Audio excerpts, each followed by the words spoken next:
What's up, everyone? My name is Austin Frangoules, and I'm starting a new podcast called Totally Transparent. I'm really doing this so people can actually pick my brain, but not just my brain, be able to pick the brain of others.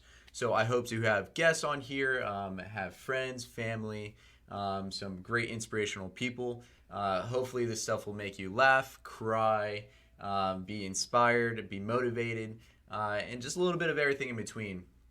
Now, I don't want it to just be real estate, and I'm calling it totally transparent because I'm a totally open person, very honest. If a girl's hair is kind of messed up or she asks me on her shoes, I'm gonna tell her honestly what I think. So she thinks she likes the black shoes, but the pink ones look better. I'll be like, the pink ones look a little bit better. But anyways, that's a whole nother topic. I'm a very honest and open person. That's why it's totally transparent.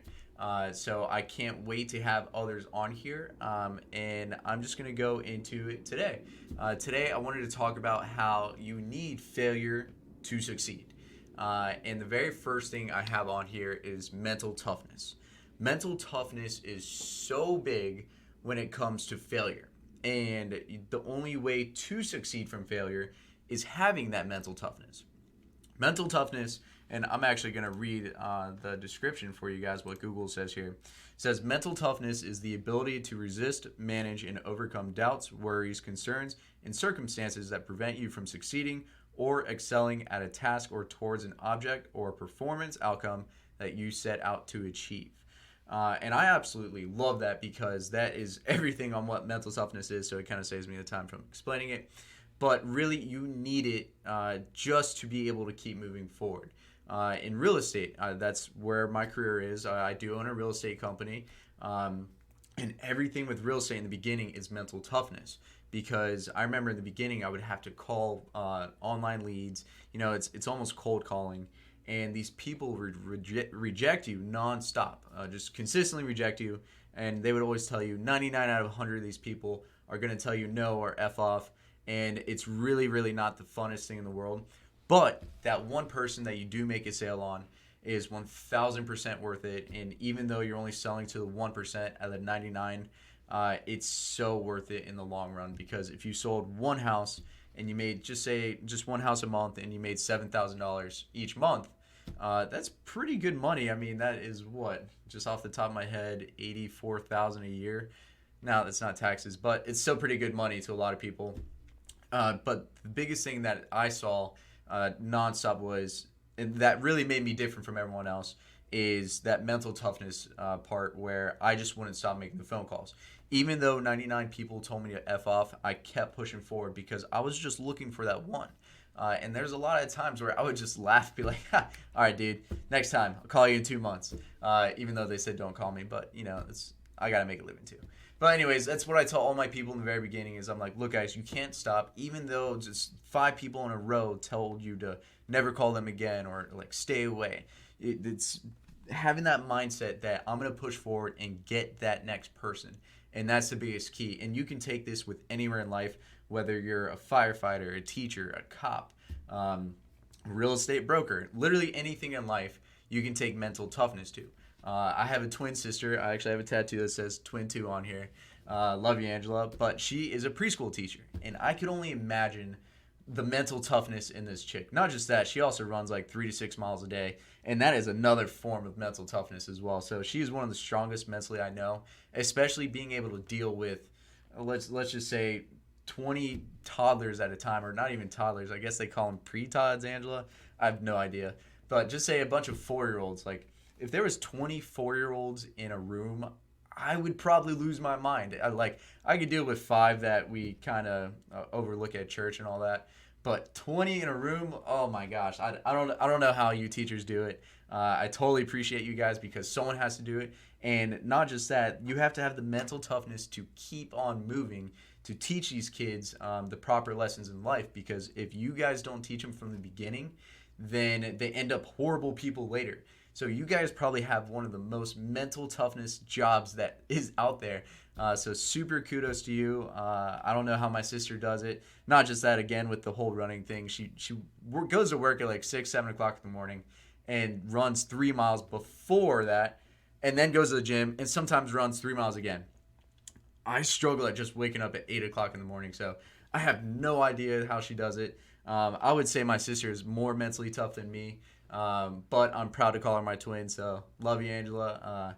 It's a little shout out on the first podcast here. The second thing that I think everyone needs for failure to success is learning from others' mistakes. Now, this is huge because if you don't learn from others' mistakes, how are you going to kind of just, I almost think of it as you're skipping a step. Like, I'm going to skip this step of failing to get me closer to success. And that's the way I look at it. So in the very beginning of my real estate days, I would ask so many people, or just really, really successful real estate agents, hey, what did you do? What did you do differently? What made you fail? And then how did you overcome that obstacle? And by doing that, it helped me just kind of fast forward to the right track, knowing what softwares to go to or knowing what leads to call. So I loved being able to learn from their mistakes. And that's why I call this failure to success, because they had to fail to succeed at some point. And if I learn from their failures, then I don't have to fail myself. I could just go straight to succeeding. So whatever you do in life, I really think just for anything, you have to start from the bottom, go to the top. And if you are at the bottom right now and you can kind of go to the person that's above you or a person above them and ask them what they did in their job to make their lives easier so they didn't fail as often, you're just going to fast forward to the top, and it makes your life a hell of a lot easier. It's a lot better. Trust me. The beginning days of real estate was not fun for me or for anyone. But if you have that mental toughness and you can learn from others' mistakes, you can kind of fast forward to succeeding a little faster.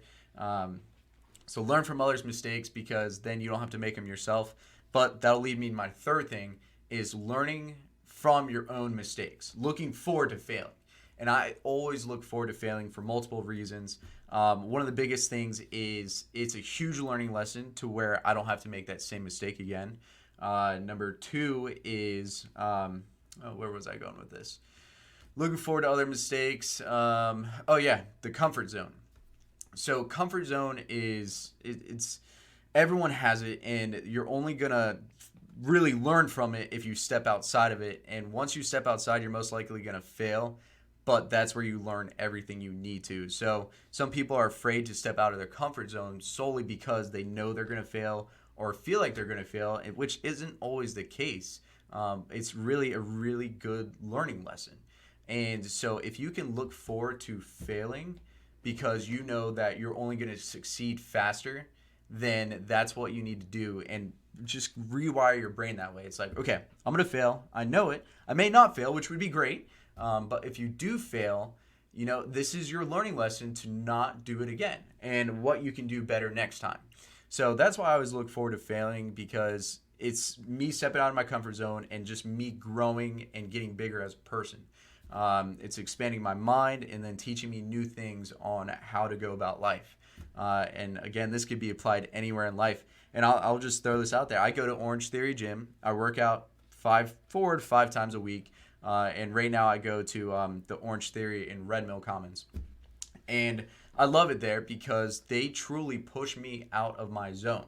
And there's so many of the coaches there that are so fit, and they just destroy me all day to where I can't even keep up with them. I try because I'm a super competitive person, and I kind of failing. I'm not running as fast as them, or as I'm not as strong as them. But they're pushing me outside of my comfort zone so I can one day get to their level and then one day pass their level. As long as you keep at it, have that mental toughness, and just keep striving to get better, it's going to work out. And I love Coach Jo over there. She is unbelievable. She is truly the reason why I was able to run on 12 miles an hour with a 15% incline. It sounds freaking nuts, and it truly is, because I feel like I'm going to die each time. But she's pushed me each time. She'll see me running, and she's like, all right, Austin, you need to run on a 10 this time, or you need to run on 11, when I'm running on like 7 or 8 miles an hour, which is still pretty quick. And she's like, no, you need to do better. And that's really going out of my comfort zone there, and it's not fun. It's really not fun. And, in the beginning I failed, but once you keep at it and keep going, that is truly where you get better, and I learned from that stuff. I'm like, okay, I did 7 this time. It wasn't too bad. It did 7.5, did 8, did 8.5, and you just keep getting better from there. So it applies to working out, your job, life, whatever you're doing. Look forward to failing because it's only going to set you up better in the future. So that's why I love it, and don't be afraid of it. So just kind of rewire your brain on it.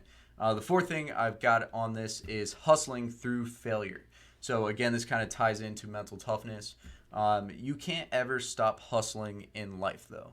The day you stop hustling is the day you truly die inside, because you just don't try anymore. And hustling can be from anything with working out, relationships, whatever it may be. You consistently have to hustle to keep growing in life and keep pushing through life, especially when failure hits. And everyone's going to fail at some point. But if you hustle through those failures and don't stop and have that mental toughness, you're going to get through it so much faster and so much stronger than before. So I nonstop hustle, no matter what I'm doing, whether, like right now, I'm in the process of working on my walk-in attic inside my house. I put together the flooring, did shelves and all that, and I have failed so many times on that because I try to be a handy dude. It just doesn't work out sometimes. But I love it. I love being able to work with my hands and just have the pride in home ownership. But obviously, I failed so many times on that. And it's my nonstop drive and hustle to get it done that, okay, cool, I learned something new. I learned how to actually build a freaking closet and put in flooring in my walk-in attic. And even though it's not done, I literally just took all the shelvings off because I found out I did it wrong. But because I'm hustling through it, and not stopping, that is the biggest key there. And again, with relationships, that's the same way. You can't ever stop hustling for your significant other.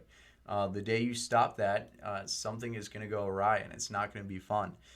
So if you hustle for your partner, whether it is for going out of your way to take out the trash for them, or going out of the way to get them a gift, or just giving them an extra hug, it's stuff like that that means the smallest things in the world. And really, that's just giving extra hustle or extra effort during the day.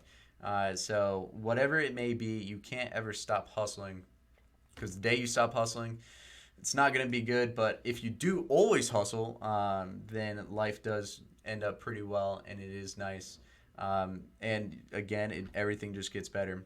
And the fifth thing I have on this is never taking no for an answer from failure. So again, you're going to fail in life, no matter what it is, where it is. I've failed so many times in my life, and I try not to show my failures because I guess some sort of pride, and I try to not show that stuff affects me and my brain and all that. But I use my mental toughness to get through it. But never taking no for an answer is honestly one of the biggest things you can do in life. Especially if you're a salesperson like I am. There's so many objections in this world that people try to get you through, whether it is, no, I don't want you to help me buy my house, or no, I don't want to go on a date with you. If you just don't take no for an answer, not in like the creepy way, don't think of it as the creepy way, but just really trying to get what you want in this world. Like, I want to get that sale. I'm not going to take no for an answer. And that's the biggest thing. If I don't stop, then eventually I will get my way. And it may not happen today. It may not happen tomorrow. It may not happen in a month from now. With real estate, I had so many no's for maybe the first 3 months. And that's me calling every day. And I always love this example. I used to work 40 hours a week, maybe 50, 60 hours a week, not get paid, because in real estate, you don't get paid until you close on a house. And then it was like 3 months until I had my first closing check. So I was basically working for free for 3 months. But because I didn't take no for an answer, kept on those people nonstop. And sometimes it took months, sometimes it took years. But ultimately, I would get a sale maybe once, twice, sometimes 3, 4 times every month. And because of that, real estate ended up being very, very successful for me. But it was just never taking no for an answer. Especially with relationships, it's the same exact way. If you truly want that girl or guy, you have to do that same exact thing. And again, don't do it in the freaking creepy way. Some people really are, just don't do it in the creepy way. That's all I can say on that one.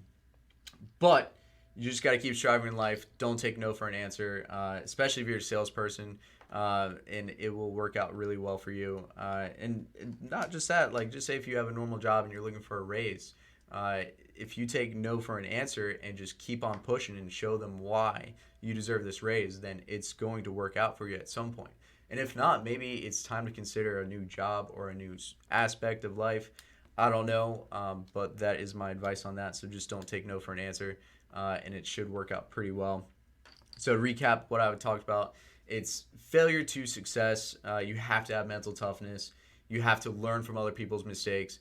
You have to look forward to failing so you can learn from your mistakes. You have to hustle through failure and then never take no for an answer. But again, not in the creepy way. So with those 5 things, I believe you will be super successful in life. It kind of helped me get where I am.